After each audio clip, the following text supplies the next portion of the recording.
Keep yourself in the loop of everything football on the Golden State Media Concepts Football Podcast. The latest news on and off the field, be it college football, Big Ten, SEC, Big 12, Pac-12, ACC to the NFL. We've got you covered. Listen to the Golden State Media Concepts Football Podcast.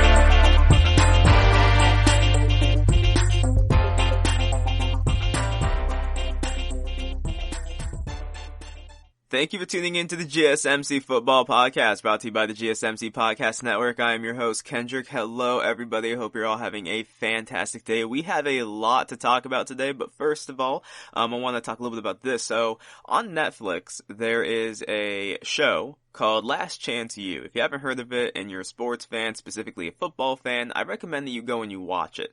Last Chance U is you have this crew, and they essentially go to junior colleges that don't necessarily recruit the best of students. These could be Division I athletes, Division II athletes who had a falling out with their school, who went on like an academic probation kind of thing, who got into some legal trouble, who got into disputes with the team, whatever it might be. They even have players who just simply couldn't get an offer in general, who are now there to kind of get some film under their belt and to get their grades right. It's really, really cool. It's been going on for a couple of seasons now, and about a week ago or so, they came out with a newest season, which I didn't even know was in the works. The last thing I heard about Last Chance U was that they were going to be transitioning to basketball, which is cool, and I will still watch it, but I am much more interested in the football side of things, and it's just been really, really interesting to watch, and it's very cool to see where some of these players come from, right? There's always the cliche, and I think there's a lot of people who don't necessarily believe it anymore, but these people out there who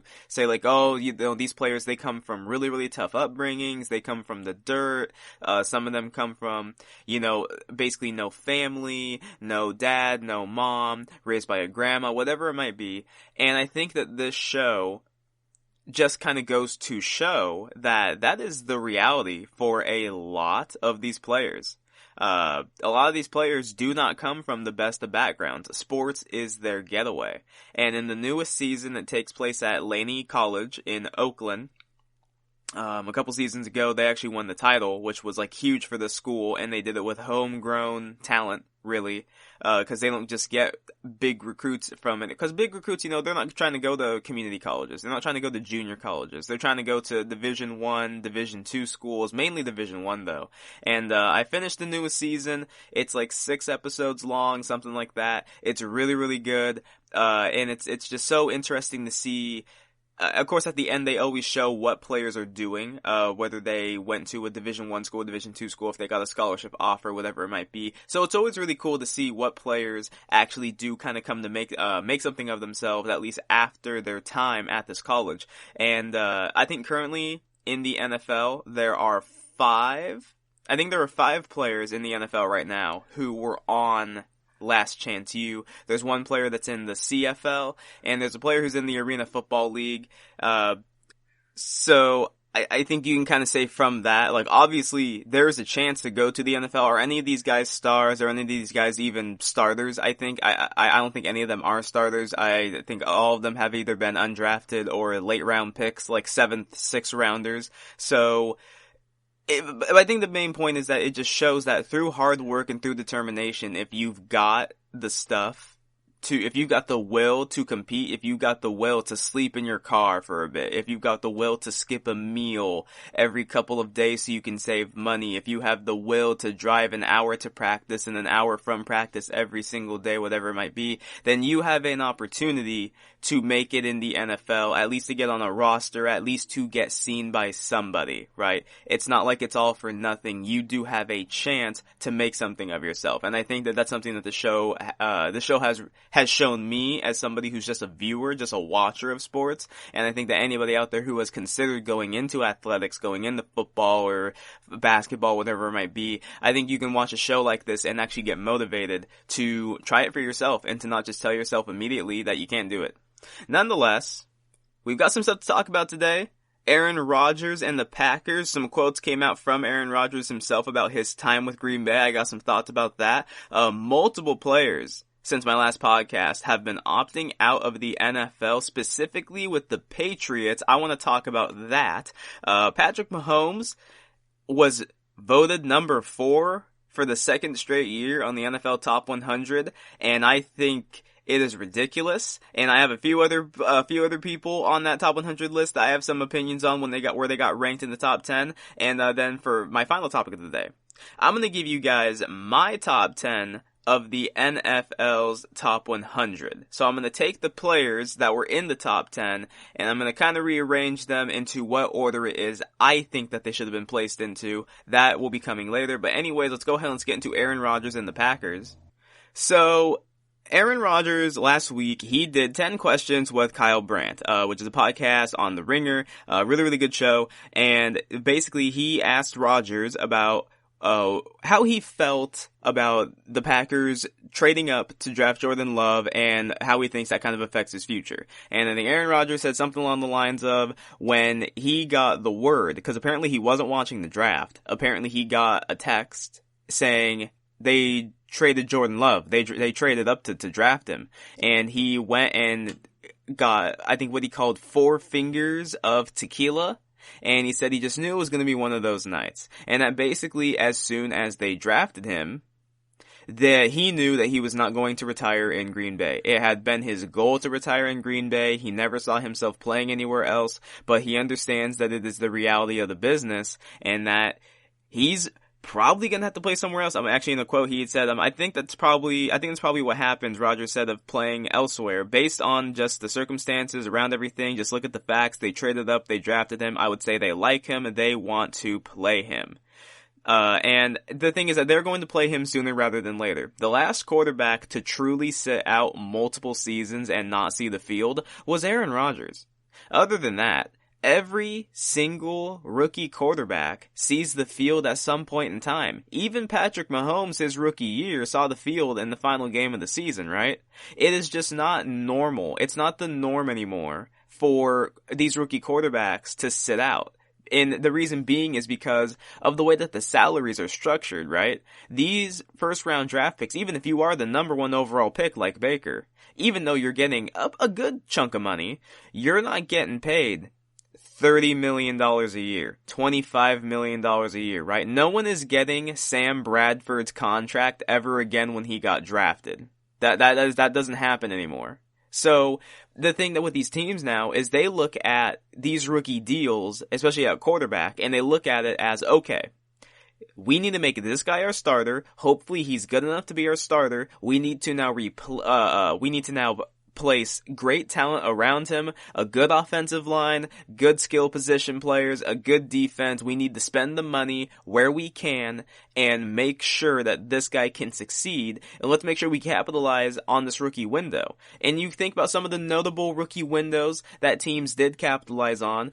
Seattle did. The Eagles did, even though it wasn't Wentz who won it. The Chiefs did with Patrick Mahomes. And then there's other teams who have had like some success, right? The Cowboys, they've been able to win games with Dak under his rookie deal, but they weren't able to get to the Super Bowl. The Rams, they did get to the Super Bowl, but they just didn't win it.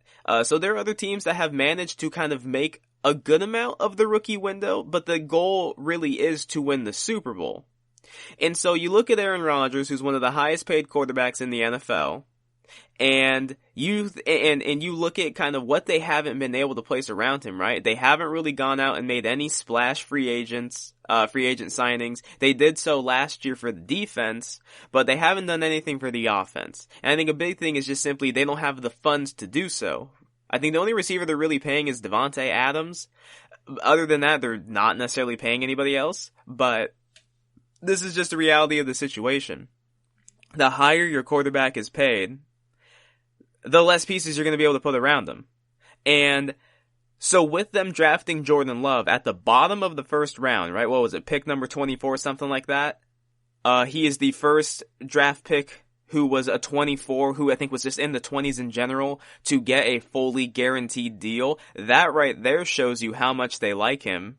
To guarantee his whole deal, that shows they love this kid, and they think he can be something special. And I firmly believe that Aaron Rodgers will be with the Packers probably for one more season, because I think after this next coming season, it will be the last of any guaranteed money on his deal, and then they will be able to cut him or trade him without any ramifications, right? Because sometimes you cut a player, they still have money guaranteed. That's just dead money on your cap. It doesn't do anything for anybody.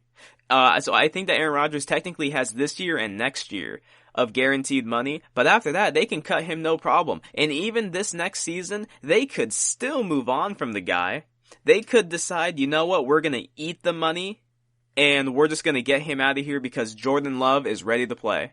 Jordan Love is a guy who's seen a lot like Patrick Mahomes, kind of a project, has some mechanical flaws, didn't have the best of numbers in his final season in college, but the season before was outstanding. He has all the arm talent in the world, he's mobile, all these different things.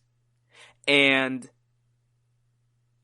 if he has all these things, right? If he has all these traits, if they believe he can be this guy, if they believe he can be Patrick Mahomes 2.0, which, let's be honest, the odds of that happening are between slim and none, and I don't know where slim is, then you gotta go ahead and start the guy at some point in time. I would not be surprised if this next season Aaron Rodgers is gone. But the thing that his quote did, him acknowledging that the Packers are planning to move on from him acknowledging that he will not finish his career in Green Bay like he thought he would, I think that does a lot for the organization, and I think it does a lot for just Jordan Love in general. Remember when the Packers drafted Aaron Rodgers, there were all the reports about how he and Favre's relationship is not good. Favre was not happy that they drafted Aaron Rodgers. He knew as soon as they drafted Aaron Rodgers in the first round, at some point in time they were looking to replace him. And Favre was still playing at a pretty high level, but the problem with Favre was, on top of his interception issues, on top of it was he was getting older. He was really wafty when it came to whether or not he was going to retire. And then even the year that Aaron Rodgers was set to be the starter, because Favre had retired, Favre then said he wanted to come back, but the Packers said, No. You don't get to do this to us. You don't get to just say you're going to retire and then come back and expect us to give you the starting job. That just wasn't how it worked. So then Aaron Rodgers became their guy. Now, while Aaron Rodgers hasn't had that issue of saying, I might retire, I might not, and he's retiring one minute and he's coming back the next, he's getting older. His play hasn't looked the same for years. I would probably say since 2016, I don't believe Aaron Rodgers' play has been the same, right? When I think about peak Aaron Rodgers, I'm thinking about the dude who went out there and ran the table in 2015, who said, we're going to run the table, and then he went out there and he did it. And he carried that team on his back, and it was just amazing to watch. And then even in 2016, threw 40 touchdowns that following season, 40 touchdowns to 7 interceptions, over 4,000 yards. I mean, it was ridiculous. But then since then he had the injury season where he only played 7 games. And then the next season he got hurt, I think game number 1, and he never really looked the same. But his play just significantly declined. His QBR was lower. He led the league in throwaways. I think he broke the throwaway record for a single season. And then even this past season, you watched the Packers play. Aaron Rodgers had a few special throws, but did he look like Aaron Rodgers of the old? No, he didn't. I think that you have to be honest about that. He did not look the same. You used to watch Aaron Rodgers, and just going by the eye test, you used to say to yourself, that is the best quarterback I've ever seen in my life. Moving to his left, moving to his right, throwing across his body, downfield, whatever it was, Hail Mary, he was incredible. But he hasn't looked like that guy in 3 years. And I think part of it is because of the injuries. Part of it is probably because maybe he's gotten a bit gun shy in the pocket. Maybe he's afraid to, get hurt again. Even though the rules have gone to favor quarterbacks more, people cannot land on you the way that, Anthony Barr landed on Aaron Rodgers when he broke his collarbone. But I think it's just, if people want to be honest about this, Jordan Love, he's going to play at some point, and I think it's simply because Aaron Rodgers' play has been declined. Now, Aaron Rodgers said he's not going to give up his spot, right? He's not going to give up his starting job. He will not concede to the young gun that is Jordan Love. He's going to try his damnedest to keep Jordan Love on that bench. And I think the only way that he can really do that is if he goes out there again this season and looks like the Aaron Rodgers of old. Now, he does have some motivation. If he cares about this stuff, I believe that he has some motivation. So on top of them drafting Jordan Love, you have the fact that the NFL's top 100 players list came out, and Aaron Rodgers was ranked 16th, I believe. 16th. I believe he was the 6th quarterback on the list, because it went Lamar Jackson, Russell Wilson, Patrick Mahomes, Drew Brees, Tom Brady, and then Aaron Rodgers. Aaron Rodgers has been ranked outside of the top 10 in his career, counting this year, 3 times. I believe he had 2 number 11 spots and then this 16. The last 2 times he was ranked outside of the top 10, he won the MVP that next season. So, if history dictates anything, he should go out there this year and light it up. But I simply don't know if it's going to happen. They lost Devin Funchess to an opt-out. That was one of their big free agent splash signings. And Devin Funchess, he's a big tight end playing receiver, really. I think kind of how you have to look at it. He's not a speed guy. He doesn't blow by anybody, but he's okay. He went with Indy last year, got a really good payday for basically doing nothing. So he was supposed to be the big number 2 option or so next to Devontae Adams. He's gone now for the season, and they didn't draft anybody to be a wide receiver for them. So I mean, what is it going to be? It's going to be Devontae Adams, Alan Lazard, and I don't even know who else is there. I really don't. I think they still have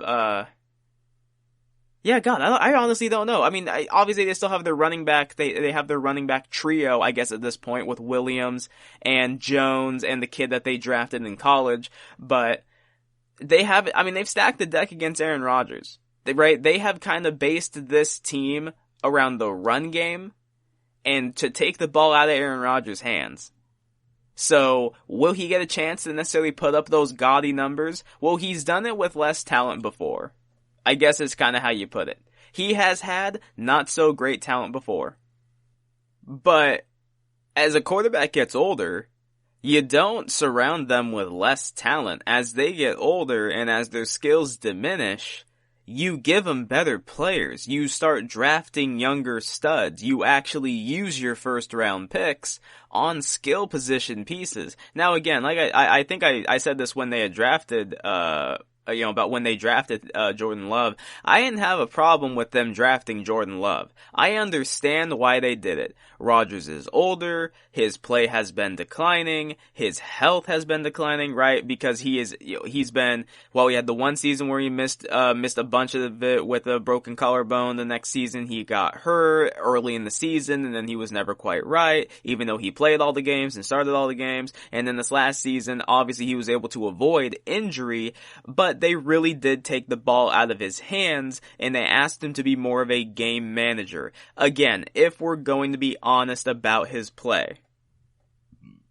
What was he? I think he was the 18th ranked quarterback in the NFL, something like that. And they said that the thing with him and Tom Brady, they always compare he and Tom Brady, right? They're the two number 12s. People are always saying who's the better quarterback. Who was it? Tom Brady was ranked like 21st and Aaron Rodgers was 18, 19, something like that. Their play didn't even really stand out from each other. They were almost kind of the same dude last year. Similar records. Both of them didn't necessarily have a whole lot to work with, though you could say Aaron Rodgers did have more because at least he had Devontae Adams. As long as Devontae Adams stays healthy. But I guess that is also a thing to think about, is if Devontae Adams gets hurt, who the hell is Aaron Rodgers throwing to? I mean, really, are they going to make a trade during the season? Maybe try and grab Odell or Jarvis from Cleveland since Cleveland doesn't maybe necessarily need those two high-paid receivers. Maybe they only need one of them. I don't know what they're going to do.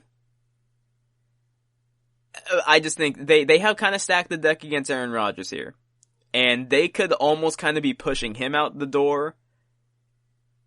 On top of it could be like a Brady situation. All of a sudden, Rodgers looks around one day, looks around at the talent around him and goes, I don't have anything to work with. Like, you people are not giving me anything.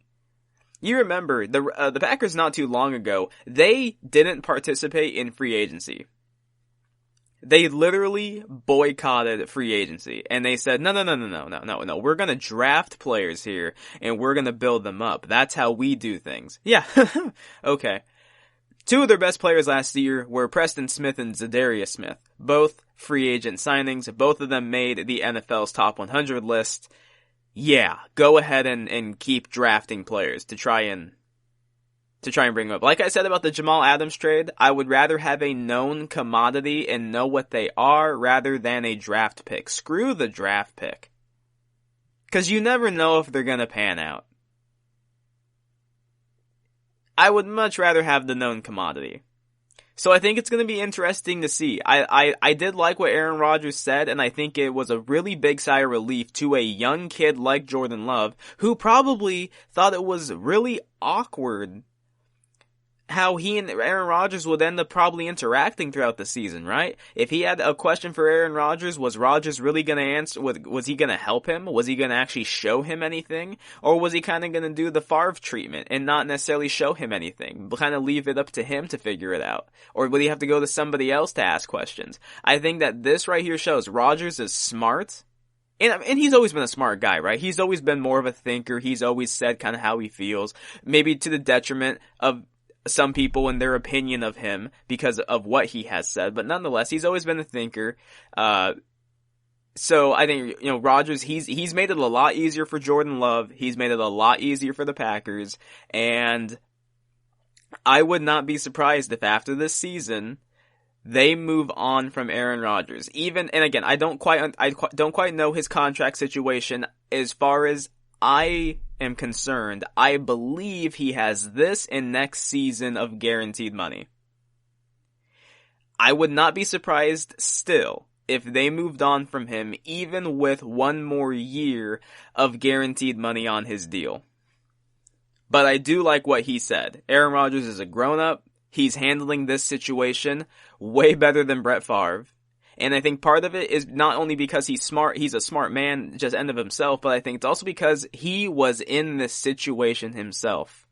And he can relate to what Jordan Love is probably feeling. It's hard to replace an all-time great. It is hard to replace, and there's an argument to be made Aaron Rodgers is the best quarterback in Green Bay history. I think I would be one to attempt to make that argument that he is better than Brett Favre. Even at his peak, is better than Brett Favre. It's hard to replace the GOAT of the franchise, right? Not the GOAT of the NFL, but it's hard to replace the GOAT of the franchise.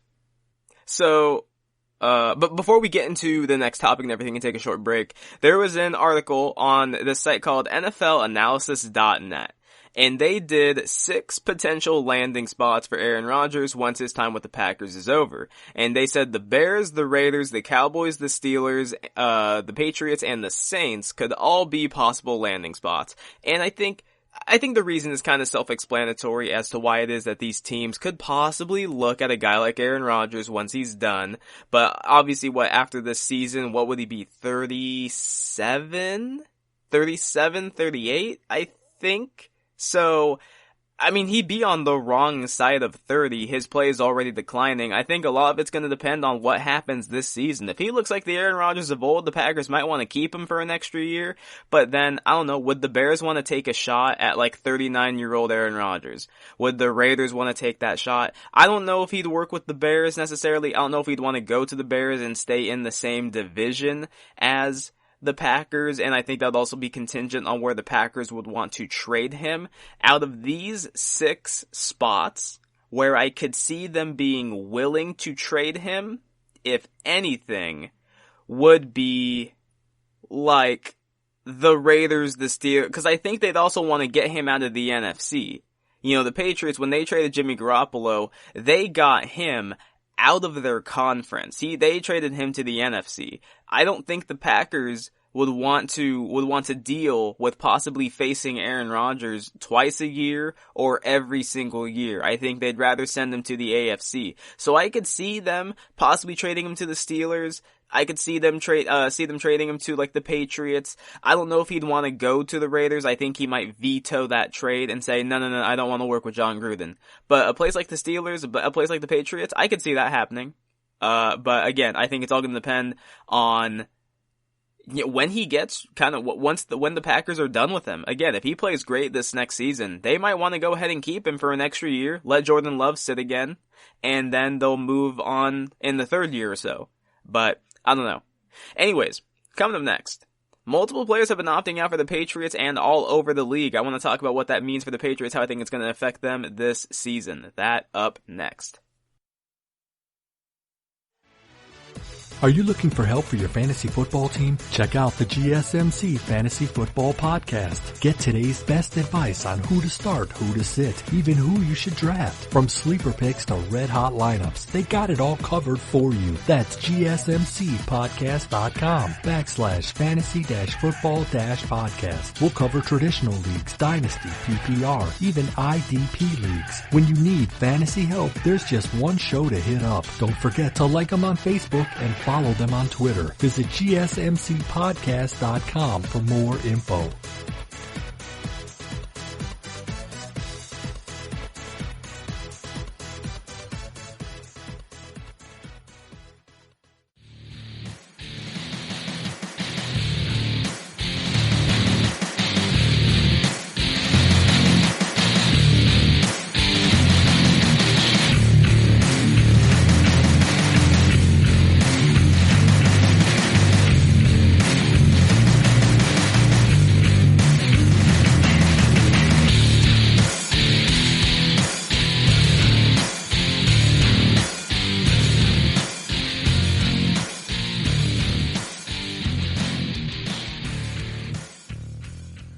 Welcome back to the GSMC Football Podcast. Last segment we talked about Aaron Rodgers and the Packers. He had some quotes about his time with the Packers and how he knows it's going to be coming to an end here shortly because they drafted Jordan Love. Again, I think that meant a lot to the Packers organization. I think it meant a lot to Jordan Love because the awkwardness has now subsided. Aaron Rodgers is, you could say, self-aware, and he knows the situation he's in. He holds no ill will to the Packers. He knows it is a business, and even though he did want to retire there, he now sees that's not going to happen, and he knows he will have to finish his career elsewhere if he does decide he wants to continue to play, and by all accounts, he does want to continue to play.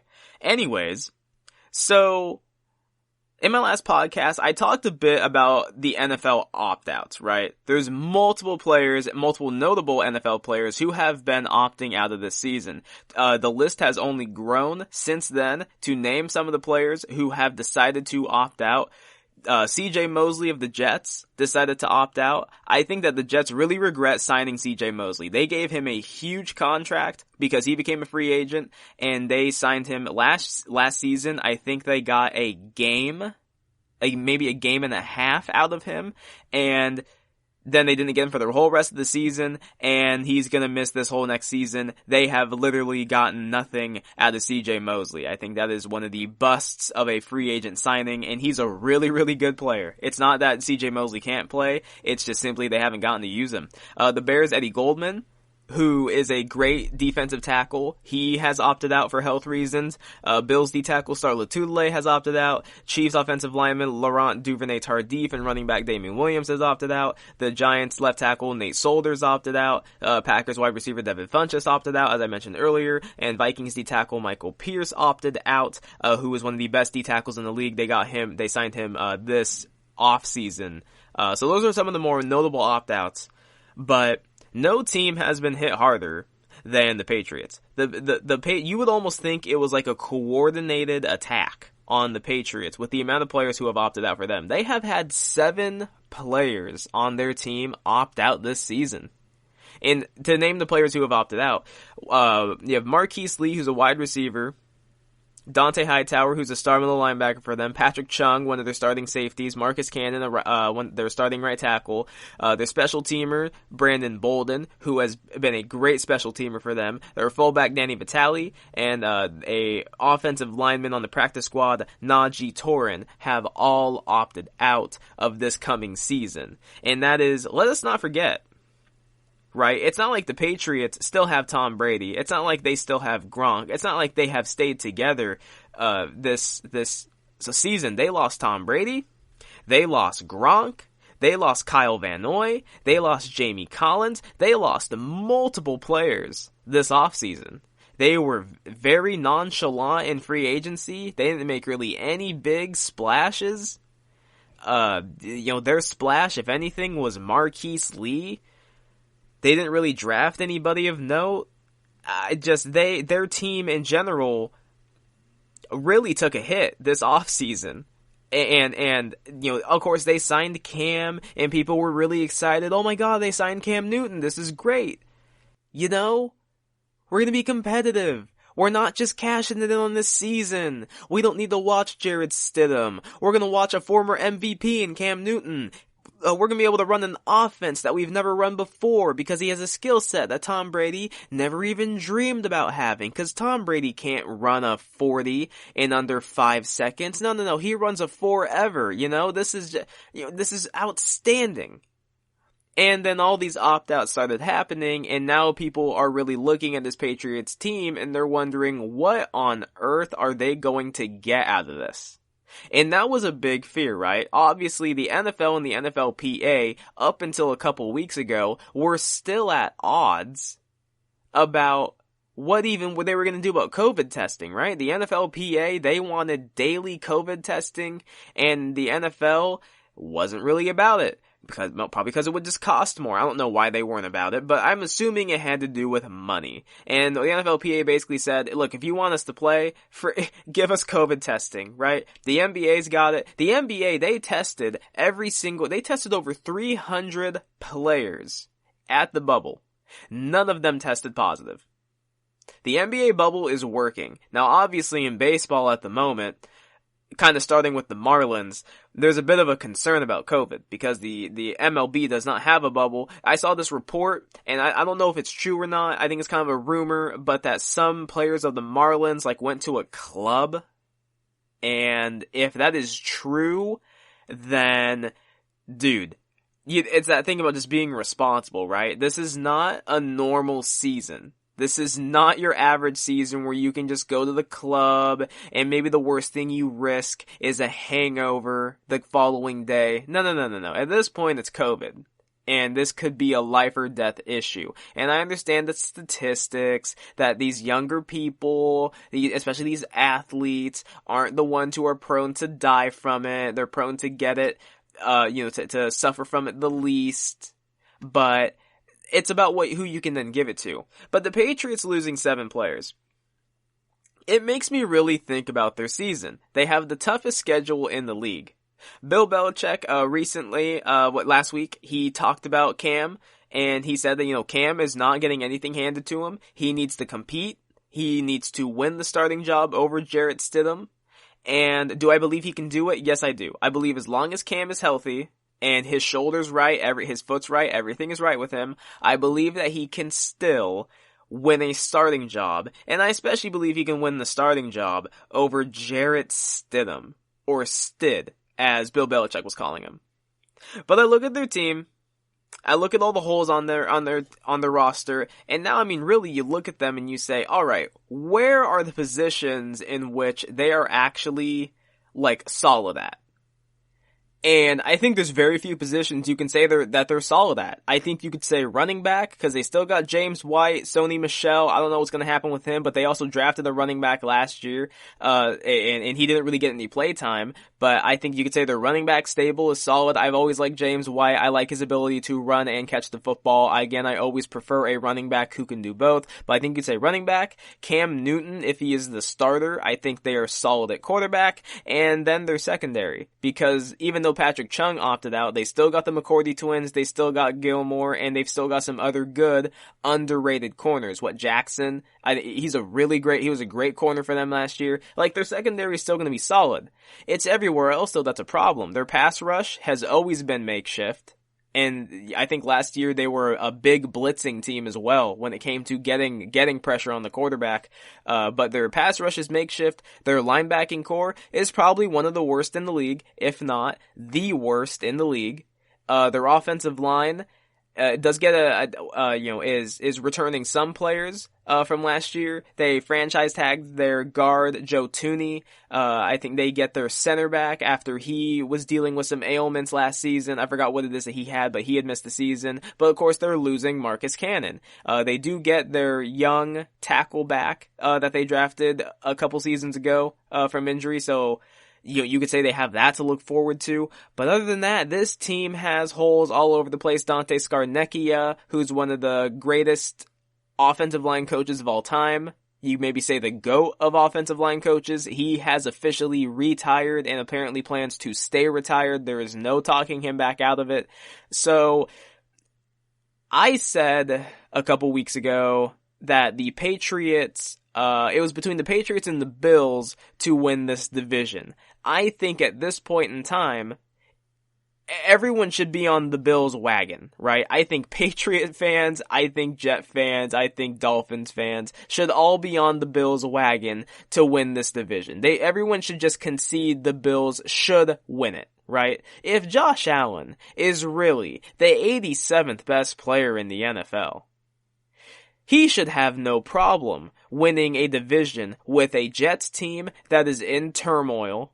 They lost Jamal Adams and CJ Mosley, and apparently, according to Jamal Adams, no one likes Adam Gase, so they should be able to beat that team. You've got the Miami, who even though they're going to play hard, we don't know if they're going to start Fitzpatrick or Tua, and if they were to start Tua, they're going to be starting a raw rookie who has had no preseason games, who is coming off of an injury, a catastrophic injury that ended his time at Bama, and who, abbreviated training camp, everything. I mean, he's in the same position as Burrow and all these other younger rookies who haven't really gotten the same kind of, practice and training camp as rookies as the last season and the season before that and so on and so forth. So, I don't think Miami's going to be a real competitive team if they do start Tua, because it's going to be a lot of growing pains for him. And then New England, who is essentially what? Cam and their secondary or bust?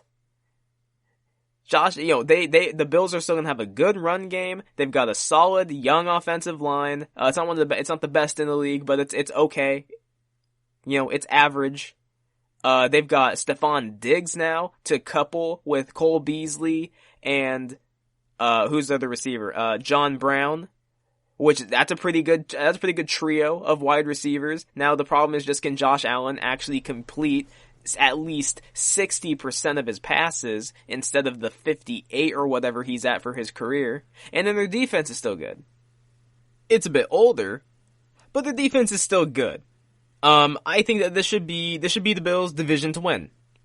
If we're gonna go by, and by the way, I kind of figured this out. So the top, when players vote for the NFL Top 100, they vote on the top 20 players. I thought it was the top 25, but they vote on the top 20 players. So enough players out there wrote that Josh Allen was one of the 20 best players in the league, enough to get him on number 87. If Josh Allen is a top 20 player in the league, this league would be in a terrible position, right? It's the same thing of like, if Levante David is the 100th best player in the league, oh my god, the NFL is stacked. But if Josh Allen is the 87th best player, oh, this league needs a complete overhaul. And we need to figure out what we're doing wrong with the talent. Why is the talent this bad? But this should be the Bills' division to win. I would say, however, two things. One, if the Bills don't win this division, they need to move off of Josh Allen as soon as possible. Their defense, while still good, is a bit on the older side. They do have some young, really good players. I like Matt Milano. I love Tre'Davious White. I love their middle linebacker, Edmonds. I think he's only getting better. Their secondary is so good with Micah Hyde and Poyer, but they are on, they're closer to 30. Their defensive line has some young players on it, but it also has some older players on it. I just think that this is the time right now for the Bills to win. And they're gonna go into this season with Josh Allen again. If they don't win the division, and if Josh Allen can't use Diggs and Brown and Beasley and complete north of 60% of his passes, they need to move on. I'm just telling you that right now. They need to move on. And there's a chance for them to grab some dudes this coming off season. Maybe it'd be Dak. Maybe it'd be, a Dalton. I don't know who they want to grab. Maybe they try to draft somebody, trade up in the draft and grab somebody. It's all going to depend on what their record is. But I just believe this should be their division to win. If the Patriots somehow do manage to win this division, I think that is one of the greatest coaching jobs I've ever seen in my life. And this would be why. COVID has obviously thrown everything out of whack. It has thrown everyone's schedules out of whack. There's going to be no home games. There's going to technically be no road games. Even though the travel's still there, there's no crowds. So there's going to be no home games, no road games. There's no fans cheering for you, fans booing you. There is no preseason. There's an abbreviated training camp, a different schedule for practices, the COVID testing, the actually testing positive for it, and then you need to sit out for however long, and worrying about, there is so much stuff to worry about, and players opting out, having to put guys in who never even planned on starting, or didn't even think they'd have a chance to start, all of a sudden you're starting. You lose Tom Brady, you lose Gronk, you lose Van Noy, you lose multiple starters on your defense, and players are on your offense, players are opting out, and there's still the chance for more players to opt out. You then sign Cam Newton, and you might end up starting him, and it'd be his first year in the system. Coming off of an injury. The Patriots system is always known as one of the more complex in the NFL. The fact that, again, you have all the short, not as much time to prepare, not as much time to get the reps in with everybody. And if the Patriots manage to win this division, oh my god. Now, I guess it would depend on, the record, right? If they won the division at, 9-7, I just think that says a lot about the Jets, Dolphins, and Bills. But if they manage to win double-digit games, and just beat out the Bills, beat out the Jets and the Dolphins, then Bill Belichick it just proves he is an elite head coach. Because for whatever reason, there's people out there that question it and that aren't sure they want to give him that credit. I think it's stupid to say so, but I understand there's some people out there who look at the Patriots' history of cheating, and they tie it into Bill Belichick, and they say he can't be the GOAT, he's not a great head coach, they have to cheat. I understand the argument, and I'm not necessarily gonna say that you're wrong, but I believe that Bill Belichick knows what he's doing. I saw what he did with Matt Castle. I saw what he did with Garoppolo and Brissett. I saw what he did last season with no deep threat. Mohamed Sanu, he was, and he's going to return for this season as well. I neglected to mention him, but he's going to return, but he's more of a possession receiver along with Julian Edelman, but, more of slot guys. So I saw what he did, having banged up Julian Edelman, leading the league with drops. Michelle's in the doghouse. Their offensive line was makeshift at that point because they had some guys in and out of the lineup. No real weapon at tight end. No real receiving weapon. It was play great defense. Tom Brady manage the game, dink and dunk your way down the field, and let's win low-scoring games. And obviously, you show the top teams that they faced, they couldn't beat. They didn't beat the Chiefs. They couldn't beat the Texans. They couldn't beat the Ravens. They beat everybody else, but they couldn't beat the top teams in the NFL. I just think if the Patriots manage to win this division, given all of this, I think it'd be incredible, and I think that they have a plan. I do believe Bill Belichick has a plan. I don't believe that his goal is just to, whatever happens this season happens, and then, we're just gonna go in the next year. I believe he has to have some kind of a plan. Whether it be that they maybe look to trade up in the draft to grab a quarterback. There are apparently 3 quarterbacks in this draft who are all viewed as a prospect. You have Trevor Lawrence, obviously. You have Justin Fields, Trey Lance. There's guys to look at. And then, of course, there's going to be guys this offseason who could possibly be up to sign or even trade for. Dak comes to mind. Dalton comes to mind. What's going to happen with Trubisky? There's guys that you could possibly look at. But COVID has thrown everything for a loop. And so far, the Patriots, my God, have they been hit this offseason. This has been one of the worst off seasons for the Patriots in history. I mean, since they grabbed Tom Brady, what was a worse offseason than this one? Yikes. Anyways, coming up next, Patrick Mahomes. Oh my God, did he get slighted in the NFL Top 100 list? We're going to talk about that and a few other rankings that I had some thoughts on up next. Check out the show that's built on the MMA. From the UFC to extreme cage fighting, they got the fights covered. Check out the GSMC MMA podcast. Get the latest news on past or upcoming fights. Join us as we talk to and about some of the biggest names in the MMA, past, present, and future. When it's the fight game, there's just one show to check out. GSMCpodcast.com/MMA-podcast. Don't forget to like them on Facebook and follow them on Twitter. Visit GSMCpodcast.com for more info.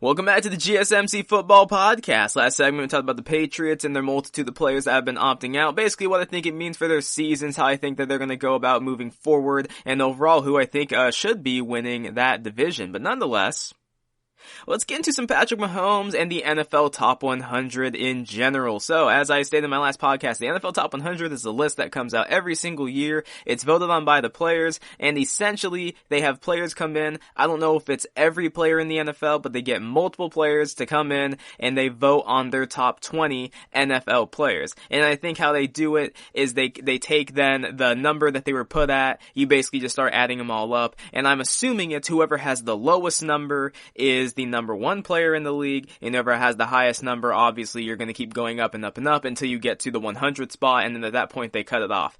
Sometimes they show you who just went, who was just out of the top 100, so they show you like 101 through 110, and it's always interesting to see what players almost made the cut. There were a few players in it that I thought were going to be in the top 100 but weren't. I think Matthew Judon is one guy. I thought he'd be in the top 100. He wasn't. Rodney Hudson, who's the center for the Raiders, who was a guy that I said is on my most underrated players in the league list. He was in like maybe 107, 106, something like that. He just missed the list. So it's always interesting to see. But I was waiting for the top 10. I waited. I didn't watch it before I did my last podcast. I wanted to wait, and I wanted to do a whole reaction to it right now. So, The final 10 players in the top 100 goes as follows, starting from 10 down to number 1. Derrick Henry, Stephon Gilmore, DeAndre Hopkins, George Kittle, Christian McCaffrey, Michael Thomas, Patrick Mahomes, that's funny, Aaron Donald, Russell Wilson, and Lamar Jackson. Now, Patrick Mahomes, being the 4th best player in the league for the 2nd straight season, he was voted as the 4th best player in the league. That is ridiculous. That is absolutely ridiculous. Now, let me go ahead and, before I make any more comments, let me go ahead and say this. The confusing thing about this list, the hard thing when it comes to talking about this list is, what the list is supposed to be based off of is the performance of players in the previous season. The issue is that there are players who one season were ranked so high on the list that then the next season, let's just say they played like one game and they missed the rest of the season. They could still end up making the list purely because they're so respected in the league that the players simply can't not put them on the list even if they didn't play. So there is a reputation factor to it. They don't just vote off the previous season. They do sometimes, Case Keenum has the special season with the Vikings. He made it onto the list one year. He's never been back on it. He's been on it one time. It was that one season. He's never been back on it again. He was voted 51 or 50 that year. Baker Mayfield, his rookie year, made it on the list, didn't make it this year.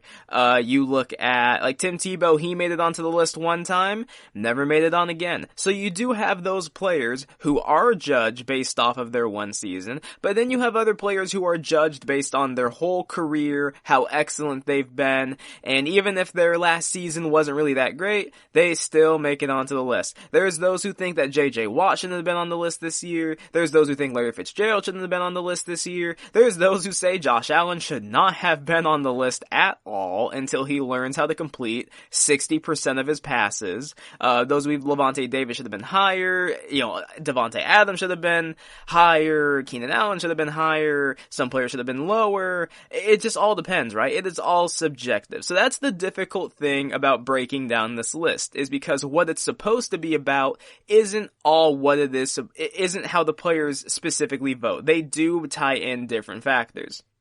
But I look at this list, and I guess if I have to take everything into account, Mahomes still should not have been 4. He still should have been either 1 or 2. And I don't think there's any dispute. And I don't want to give away too much, because I'm going to give you guys in my next segment, I'm going to give you guys how I would actually rearrange these players and what I would do there. But for him to be ranked number 4, I think is absurd. It doesn't make any sense to me. In his first season as a starter, he threw 5,000 yards and 50 touchdowns, won the MVP, almost went to the Super Bowl if it wasn't for Dee Ford getting offsides. It was a game-ending pick by Brady, and the offsides completely canceled it, right? Mahomes he should have probably gone to 2 straight Super Bowls, probably won both of them. If the Rams showed up the way that they did against the Patriots, against the Chiefs, I have no doubt in my mind the Chiefs would have won that game. Obviously we saw them earlier that season. It was a shootout. It was 50 points on one side, high 40s on the other side. It was a crazy, crazy game. But Mahomes being ranked number 4 after that season, I thought was ridiculous. I think there had been a stat that no MVP had ever been voted lower than 1 until Matt Ryan. Every MVP of this season had been voted number 1 until Matt Ryan, who came in at number 10. And the reason why he came in at number 10 was because players just weren't quite sure if that season was really Matt Ryan. He had a spectacular season, but everyone had this notion that Matt Ryan was good. But was he elite? Was it really Kyle? Was it Kyle Shanahan? What was it? And since that season, Matt Ryan hasn't necessarily put up those numbers again, those gaudy numbers. Their offense hasn't looked quite that explosive again. But Matt Ryan also, he didn't even make the list this last year, this list, and I think he had a great case to be on the list because he was better than Josh Allen. Let's just put it that way. He was better than Josh Allen, right? He was probably better than Kirk Cousins, but people, they didn't take in the record as well. And then with Patrick Mahomes, I think he became the second MVP to not be voted number 1. He made it in at number 4. I don't quite understand that. I don't know if it was just that thing of they're all like, maybe flash in the pan rookie, even though he did look different. I don't know. Let's see if he does it again. And this past season wasn't his best season. It wasn't necessarily close to you could say his rookie season, but he did end the season winning the Super Bowl.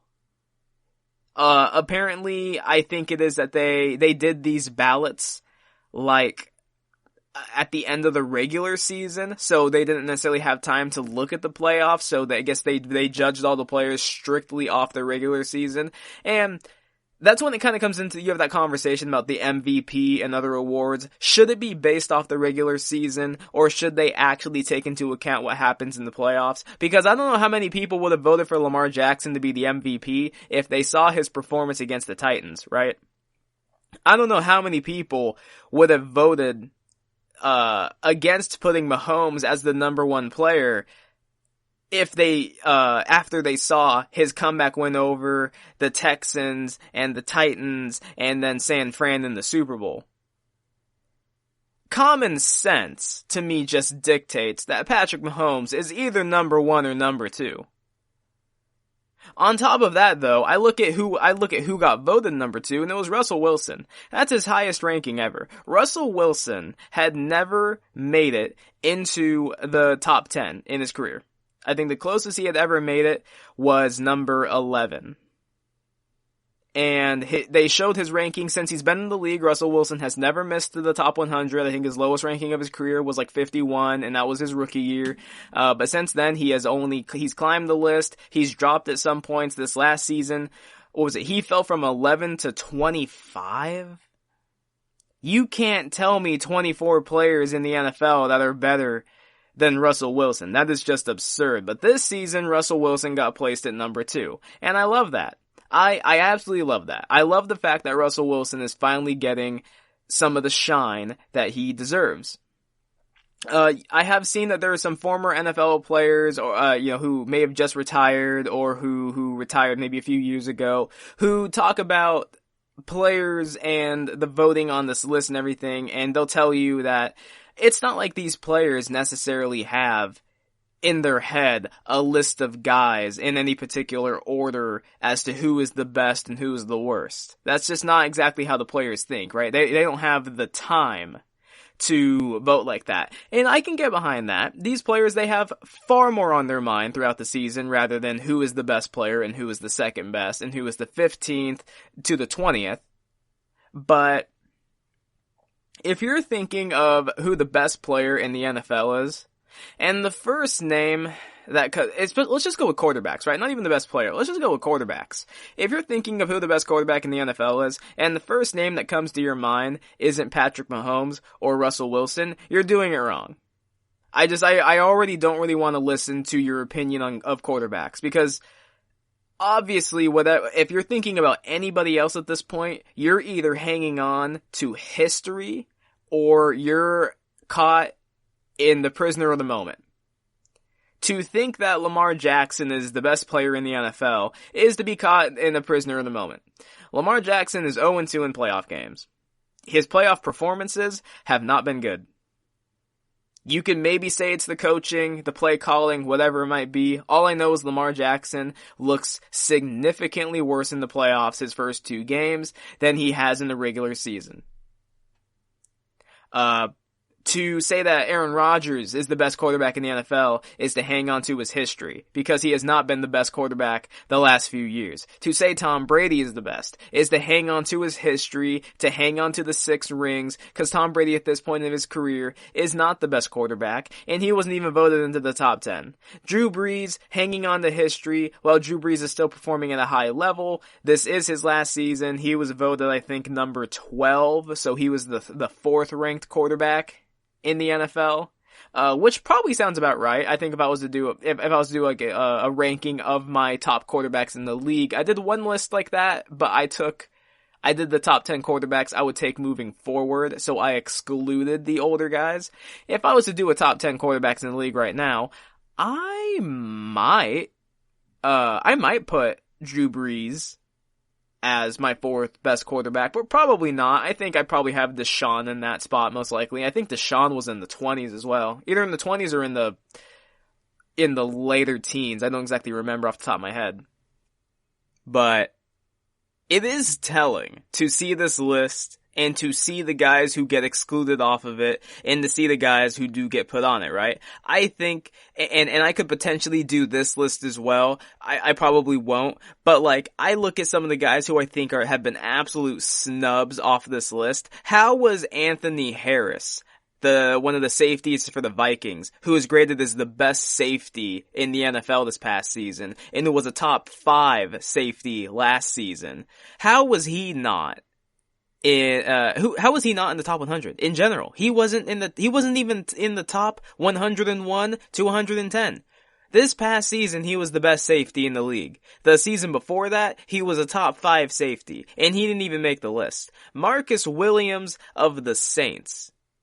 Dude can't even sniff the list. And he, since he entered the league, has been one of the best and most consistent safeties. Everyone hangs on to the Minneapolis Miracle. That was in the past. That was during his rookie season. He made a rookie mistake. Oh, by the way, he was a top 10 safety his rookie season. He can't even sniff the list.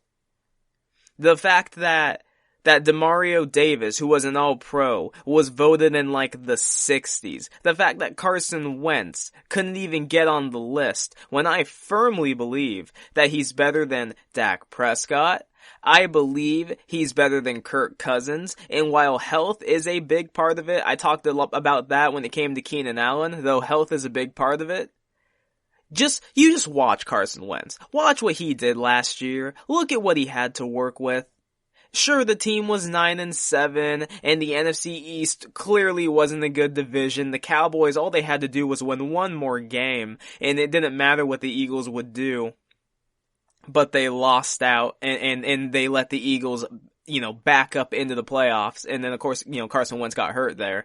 But, I don't know, just I feel like they should force these players, or they should put some kind of a limit. One of the rules they have for it is if a player played one season and then the next season or that off season they say they're retiring, you can't put them on the list.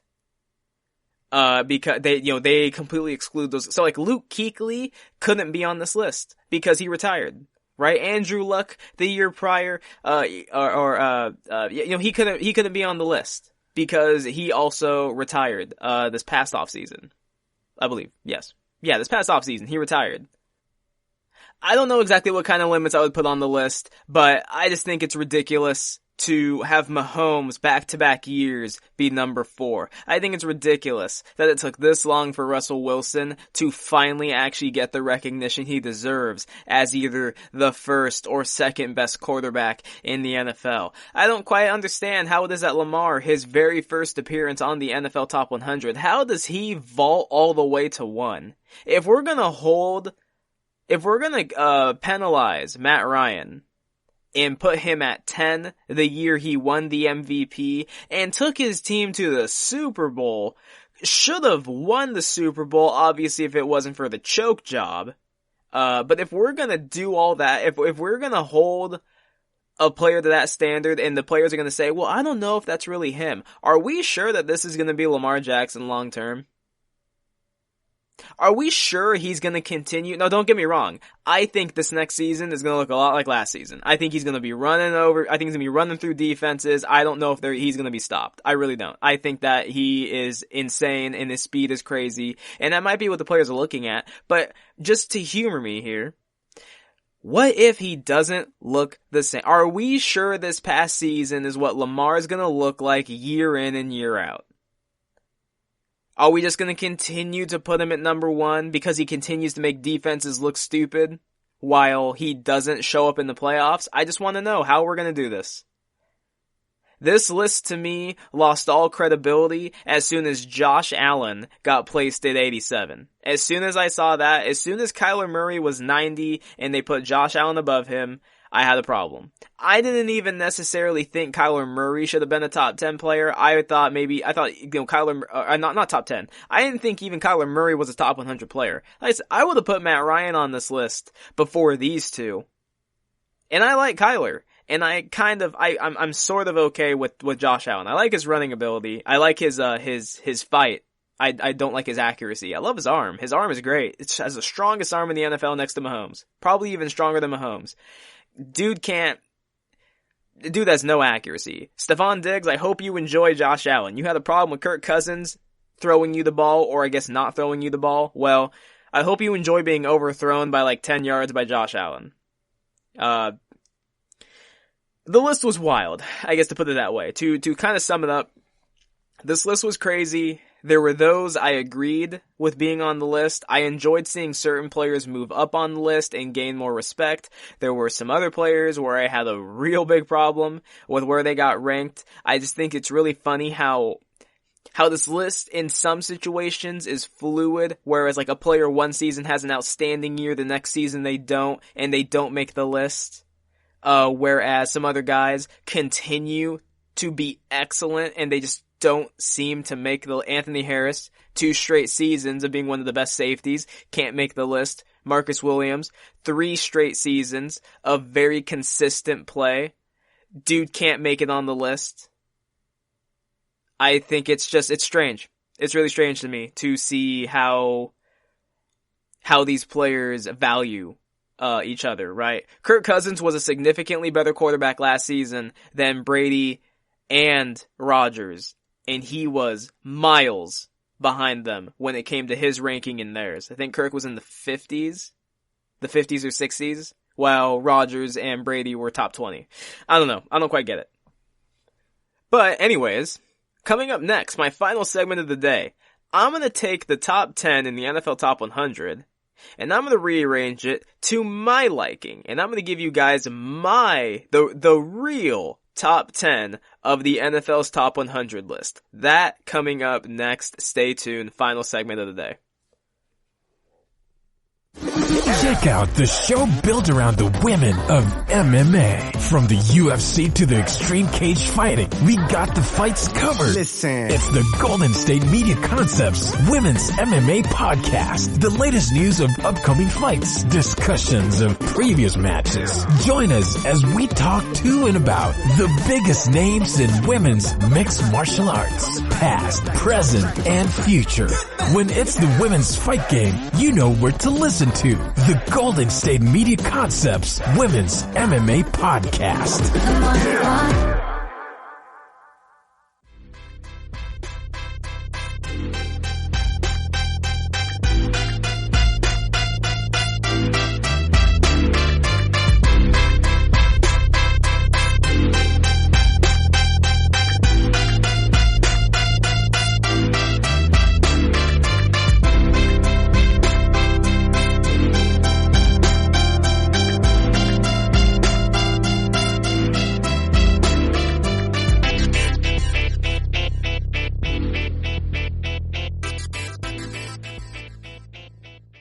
Welcome back to the GSMC Football Podcast, final segment of the day. Last segment, I talked a little bit about Patrick Mahomes and the NFL Top 100 list, talked about some other rankings of players that I didn't like or that I did like. Again, I just think I think it's really iffy with this list. You know, they have the criteria, what it's supposed to be based on. It's supposed to be based off of the last season and who were the best players of that season, but it's not exactly how the players vote. They do take in certain biases. They do look at your resume. They don't just look at the past season. They do for certain players. They don't for other players. It's just really iffy, right? Josh Allen this year is 87. I guarantee this next season, unless he actually does take a leap and learns how to complete over 60% of his passes, he is probably not going to be on the list again. I don't even know if he's going to be a starter after this season, if I'm being completely honest with you guys. But anyways, so we're going to do something a little bit different. I'm going to take the NFL's top 10, the NFL top 100 lists top 10,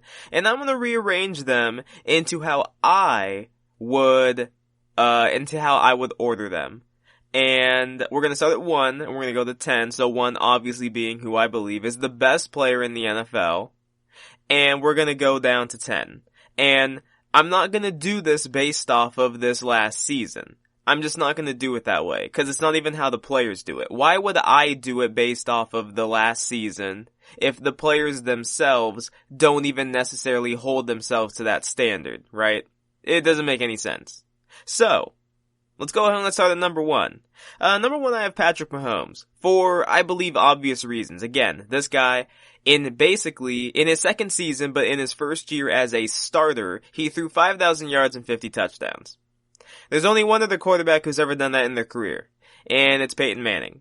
He's the only one to topple 50 touchdowns and 5,000 yards in the same season, right? I think Brady, when he toppled 50 touchdowns, he didn't have 5,000 yards, right? Drew Brees, he's had multiple 5,000 yard seasons. He has never had over 50 touchdowns in a year. Patrick Mahomes did that in his first year as a starter. Last year, though his numbers went down, though he did battle some injuries in the season, he came back game after game after game in the playoffs to win out and win the Super Bowl.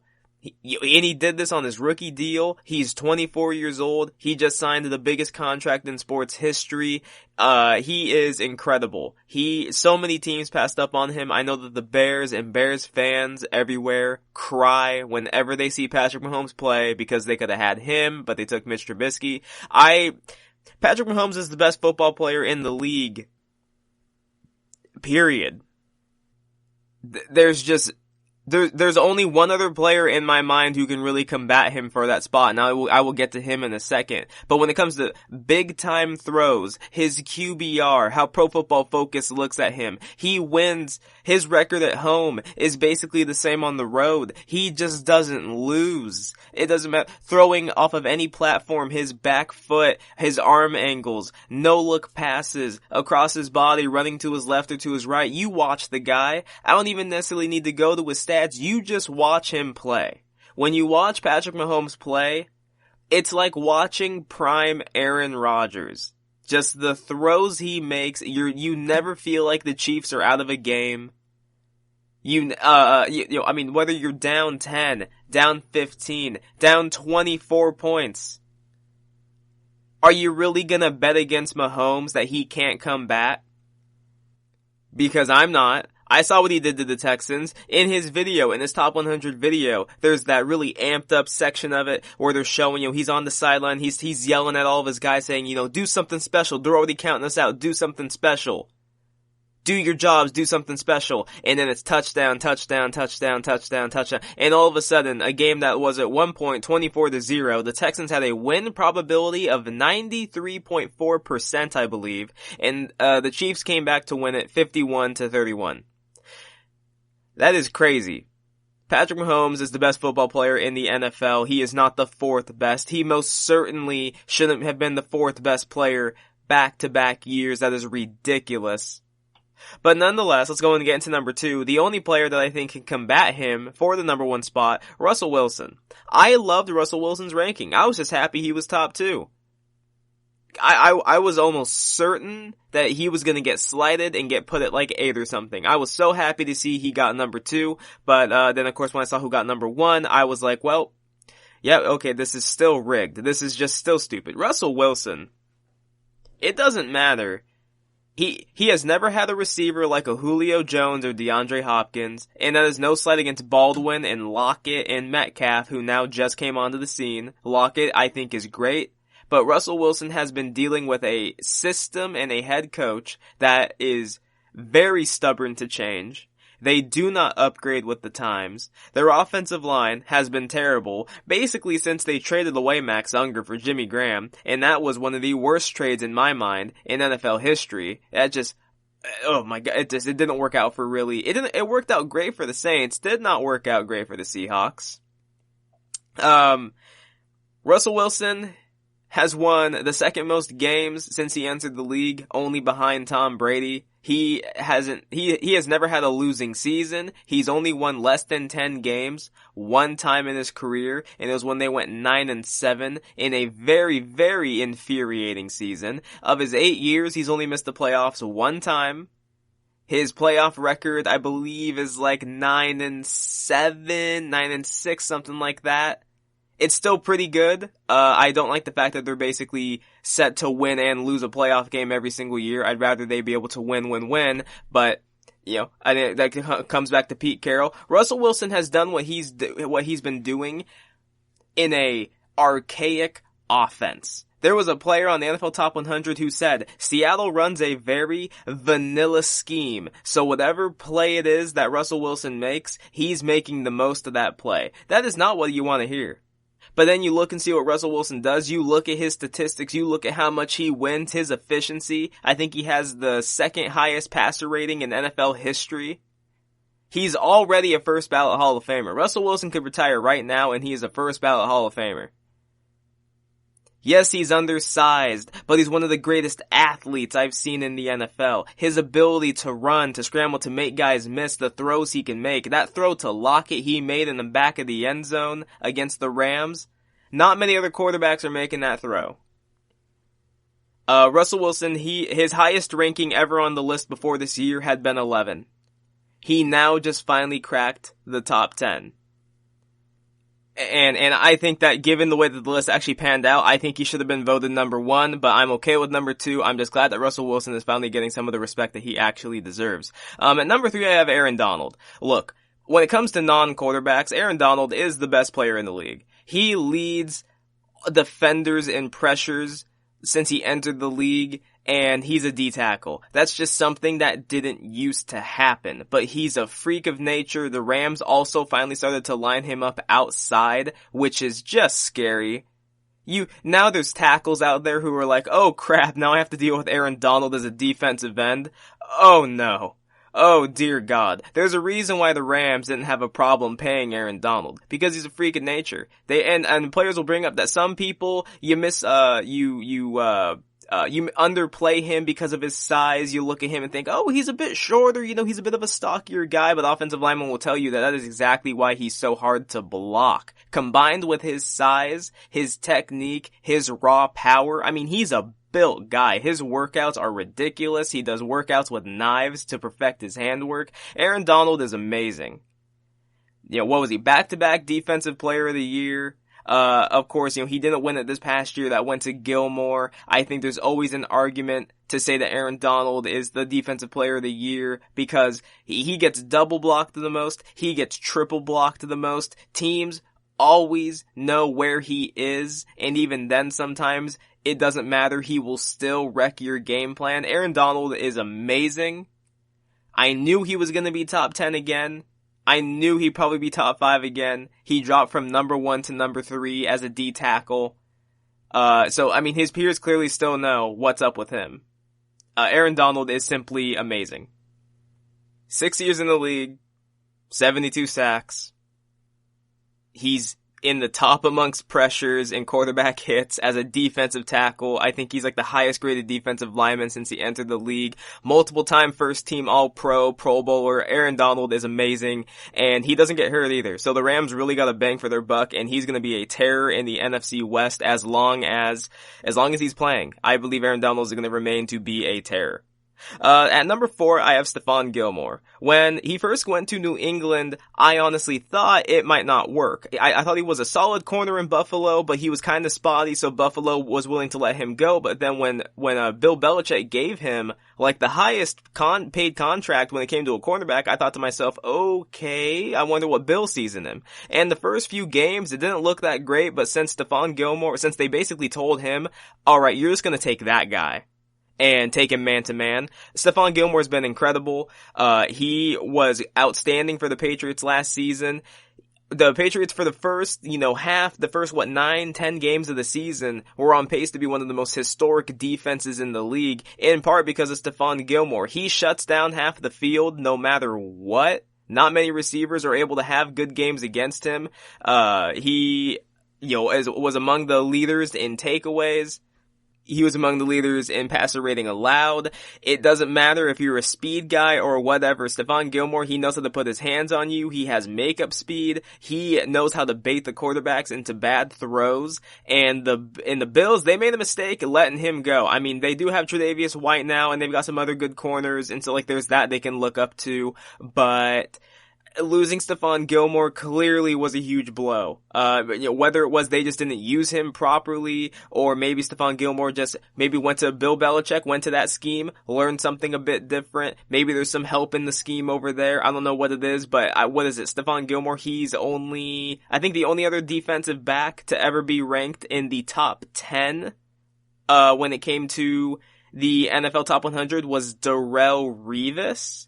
I don't even think Richard Sherman's been in the top 10 before, but Stephon Gilmore was, and he won Defensive Player of the Year, which as a defensive back just doesn't happen. That's just something that defensive backs don't usually get the credit for, but I do believe that Stephon Gilmore greatly deserved that.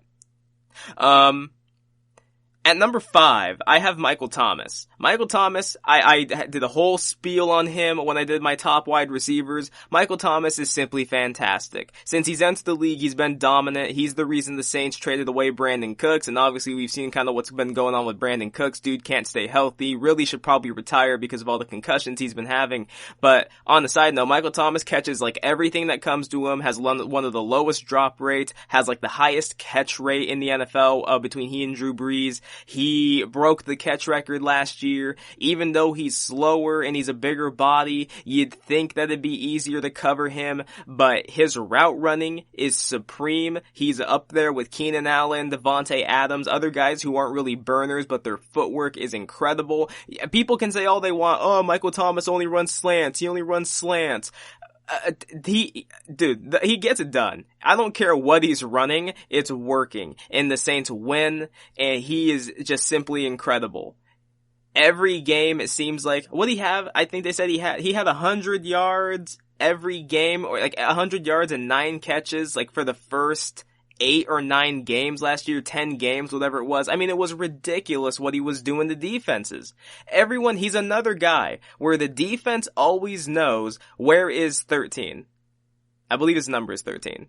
It might not be. I don't remember off the top of my head. But they're always going, where's Michael Thomas? And he's getting another ball. And he's catching another ball. And it doesn't matter if you single cover him or whatever, and some of it is because Sean Payton's play calling is simply incredible, and Drew Brees' accuracy is still incredible, though his arm strength might be waning. There's a reason that his is can't guard Mike. No one's been able to guard him. His catches every single year are going up at a ridiculous rate. First it's 90, then it's 100, then it's 120, then it's 140. I don't even know what it's going to look like this next year. If Drew Brees is healthy throughout the whole year, I would imagine they might even try and break that record for Drew Brees' final year. And then it'll be interesting to see how he transitions into Taysom Hill or whoever the next quarterback is there of the Saints. But Michael Thomas is incredible. Even though I didn't have him as the top receiver in my personal rankings, in my last podcast, because I just simply I like speed guys better. I still had him at number 3. I still think Michael Thomas is incredible. And when it comes to the top 100 list, I have him at my number 5.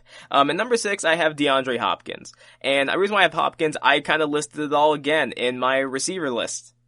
DeAndre Hopkins has done it with everybody. It doesn't matter who's throwing him the football, he still somehow gets it done. The only year in which you could say he didn't get it done was with Osweiler. He had a season in 2015 where he caught balls from 4 different quarterbacks and had 111 catches and 1,500 yards with Brock Osweiler throwing the football. He didn't even break 1,000 yards.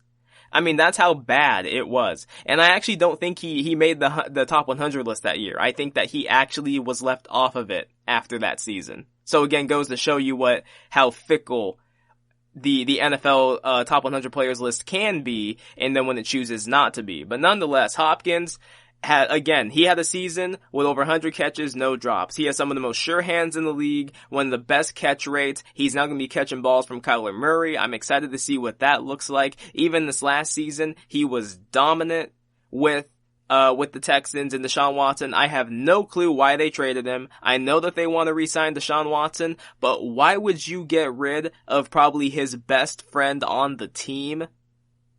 Okay? That just doesn't make any sense to me. Hopkins is a professional. He goes out there and he works. He's always good for some highlight catches, whether it's sideline, over the middle, going up over a guy one-handed. DeAndre Hopkins is simply incredible, and I am excited to see what they do with him over there in Arizona. But as a Seahawks fan, I fear it because I'm sure Hopkins is going to torture the defense, but I love Hopkins, and I'm going to give him my number 6 spot. At number 7, I have George Kittle. And I really waffled with this between he and McCaffrey because I love McCaffrey. But I put George Kittle there because watching George Kittle play, it reminds me a lot of watching Gronk. And watching Travis Kelce play, he's a finesse kind of tight end, right? He doesn't really block. He's not a very physical tight end when you watch him run his routes and go into people. He does even prefer, it seems, at least from my point of view, that he does seem to avoid contact. He will kind of go down. He doesn't necessarily, stiff arm people the way that a George Kittle or a Gronk did. He doesn't have the same kind of physical style, more of a finesse player, but still great. And I still love Travis Kelce, but George Kittle is so physical. His catch against the Saints to win the game for San Francisco was just ridiculous.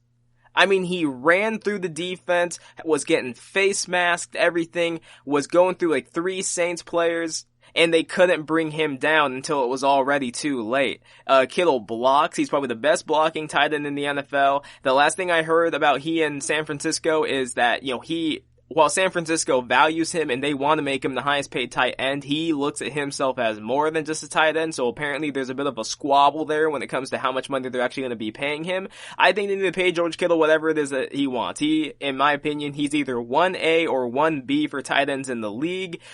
He is just dominant in all facets of the game. I think he actually finished this season as the highest graded offensive player in the league. I might have that wrong, but George Kittle doesn't really have a weakness. At least that I have seen. I know his rookie year he did get hurt. These last 2 seasons he has been healthy, but he does play a more physical Gronk style. While he might not ever, at least in this particular offense, while he might not have the touchdown numbers that Gronk has and be the number 1 option necessarily because they want him to do so much and they do so much with the run game, there is no denying that this guy can block the best defensive end at least a couple times a game. He can block just your average pass rusher and do it like an offensive lineman. He can run, he can catch, you can match him up, I think, against anything, whether it be a cornerback, a linebacker, or a safety, and he has a good chance to win that matchup. George Kittle, I have him at number 7. At number 8, I have Christian McCaffrey. And I would love to put him higher, but I just couldn't bring myself to do so. I have Christian McCaffrey at number 8. McCaffrey, he is my favorite running back in the NFL because of the fact that he runs and he catches. I think there's still a lot of people out there that do not want to give him the credit that he deserves because, let's be honest, he's a white running back, and it does look a bit funky because most running backs in the NFL, especially most great running backs in NFL history, have been black. Barry Sanders, Jim Brown, you go Emmitt Smith, and the list goes on, right? Adrian Peterson, Frank Gore, Matt Forte, I mean, they're all black. Not many great, I think John Riggins had, one really great season. He was a white running back. There was the guy, what was his name? Peyton Hillis, I believe, who was on the cover of Madden one time for inexplicable reasons. I don't quite understand it. His season didn't even seem that special to me, but nonetheless, Christian McCaffrey, he's one of only a few players. I think he's one of 3 players to ever have 1,000 and 1,000 on the ground, 1,000, receiving. He is second in league history for catches, for his first 3 years, which was a record that at one point belonged to Beckham, and then like one point belonged to Jarvis Landry, and then Michael Thomas, and that record now belongs, at least now he's number 2 in that mark in Christian McCaffrey. And he's doing it all as a running back. He stays healthy. He is literally an every down back. He is he is Carolina's offense, right? DJ Moore's good, but outside of DJ Moore, they don't necessarily have anybody to geek about. Of course, this season they do have Robbie Anderson, so they do now finally have, you could say, a 1-2 receiver combo. But I love Christian McCaffrey. I would put him higher, but I just think there are a lot of great players on this list to choose from. I love Christian. I love what he does. While he might not necessarily he's not the guy you want blocking because he is smaller, though he has shown the ability to block. You do want him more out there running the ball or catching a pass. I'd like to see them line him up out wide more because they do put him in the backfield most of the time. I'd like to see him out wide more because I think he could actually cause a lot of defenses more problems that way. But nonetheless, I have Christian McCaffrey at number 8. At number 9, I have Julio Jones. I am going to take Derrick Henry out of the top 10. And Derrick Henry in this situation is my 11th best player. I will go ahead and I'll just swap him with Julio Jones. Julio Jones not being in the top 10 is sacrilegious. I don't understand that. Julio Jones, I gave you guys the numbers last season when it came to his grades. The dude had 3 straight years of being graded as the best receiver in the league. This last season he was graded as the 2nd best receiver. I think the year before he was the 3rd best. I mean, the guy is insane. Julio Jones is a matchup nightmare no matter what you put on him, no matter what the defense is. He always attracts so much attention. The only area of his game, if anything, that's kind of lackluster is his touchdown totals. And as I said before, I think that is a problem for Matt Ryan and the Falcons' offensive play calling, because Julio Jones should easily be a double-digit touchdown guy a year, or at least be up at 9 like Michael Thomas is. But his touchdowns fluctuate. But nonetheless, I mean, he averages, I think if I can remember the stat I ended up doing the math on, over the last 6 years or since 2014, he averages 103 catches a season, and I mean, he gets, 1,300, 1,400 yards a year. He's good for a couple touchdowns. Julio Jones is a problem no matter what. And he is now 31 years old. Which at least at one point in time was kind of marked as that is the downside of being a receiver. Julio Jones didn't show any slowdown, at least from my perspective last year. For him to be 11th and to be outside of the top 10, I just can't do it. I simply couldn't do it. And I did think about maybe putting in other players into the top 10 who I believed deserved it, but I made an exception because Julio Jones was 11th. And I just simply don't quite understand that. Derrick Henry was 10th, Julio Jones was 11th, so clearly not much separated them, but I believe Julio Jones is a better player than Derrick Henry, and that's all there is to it. There's no way in my mind you can put Julio Jones outside of the top 10 as long as that dude is still doing what he's doing in this league. And at number 10, I have Lamar Jackson. Now here's why I put Lamar Jackson at 10. If we are going to base everything off of just this past regular season, then yes, sure, Lamar Jackson deserves to be the number 1 best player. That's not up for debate. It's not. It was Mike Vick 2.0. It was insane what he was doing to defenses. He made good defenses look like high school teams. There was no dispute. Lamar Jackson, based off of last regular season, he deserved to be the number 1 best player. He deserved the MVP. I don't dispute that. But seeing as how we take into account other factors, I just go back to Matt Ryan's MVP year. If you remember Matt Ryan's MVP year, that offense was historically great. Matt Ryan's passing numbers were ridiculous. And he dominated the league that year. And yet his peers voted him number 10. And one of the players said that they just weren't sure if that was Matt Ryan. Remember, even in the video, they had the voiceover guy. He even said this is the lowest an MVP has ever been ranked. No MVP has ever not been voted number 1.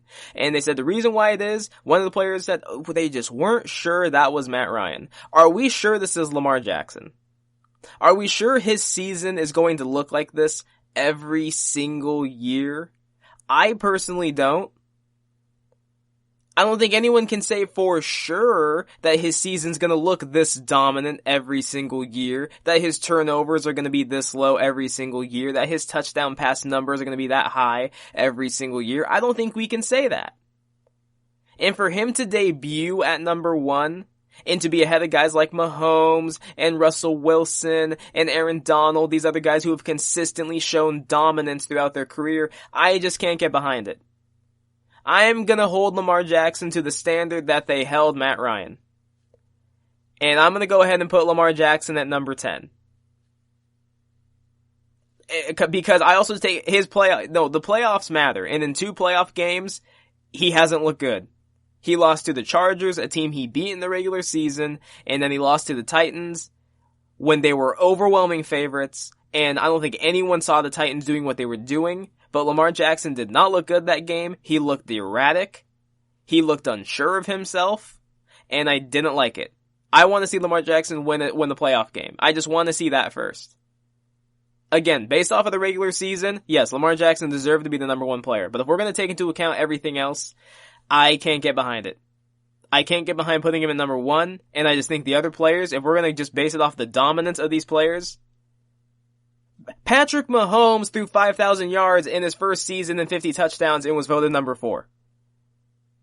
That doesn't make any sense. I don't think there's going to be anyone who really agrees with my rankings on this list, but that is how I have them ranked.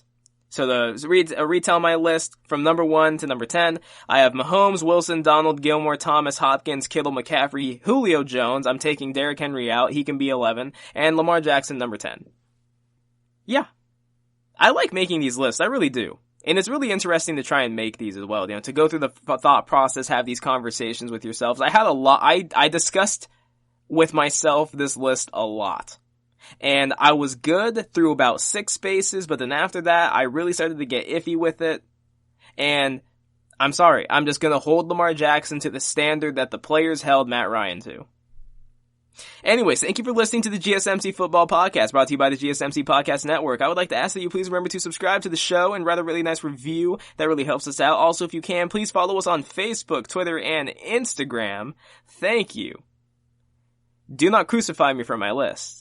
And have a good night. You've been listening to the Golden State Media Concepts Football Podcast, part of the Golden State Media Concepts Podcast Network. You can find this show and others like it at www.gsmcpodcast.com.